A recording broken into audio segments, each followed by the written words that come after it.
Alien বা ভিনগ্রহের প্রাণী এই কনসেপ্টটি শুনলেই আমাদের সিনেমা জগতের কথা প্রথমে মনে আসলেও এদের উৎপত্তি কোথা থেকে হয়েছে জানা আছে কি? এলিয়েন বা ভিনগ্রহের প্রাণী এই কনসেপ্টটি সিনেমা জগতে সবার প্রথম স্টিভেন স্পিলবার্গ রচিত মুভি থেকে জনপ্রিয় হলেও আসলে বাংলার বিখ্যাত ডিরেক্টর সত্যজিৎ রায়ের হাত ধরে এলিয়েন কনসেপ্টটি এসেছিল।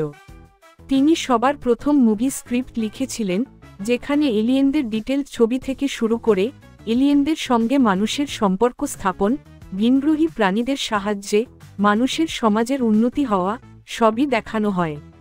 পরে এই স্ক্রিপ্ট হলিউডে গিয়ে বিভিন্ন সময় বিভিন্ন এলিয়েনদের কনসেপ্ট নিয়ে সিনেমা তৈরি করা হয়। যদিও আমাদের মানব সভ্যতার নির্মাণ থেকে শুরু করে সমাজকে আরও উন্নত করাতে এই ভিনগ্রহের প্রাণীদের অবদানের উল্লেখ পৃথিবীর বিভিন্ন প্রান্তের বিভিন্ন সমাজে লিখিত থাকলেও আজও মানুষদের আধুনিক সমাজ কোনো এলিয়েনের সাথে কোনো কন্ট্যাক্ট করতে পারেনি।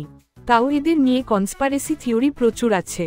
পরের ভিডিওতে এলিয়েন সম্পর্কে আরও জানতে আমাদেরকে ফলো করুন।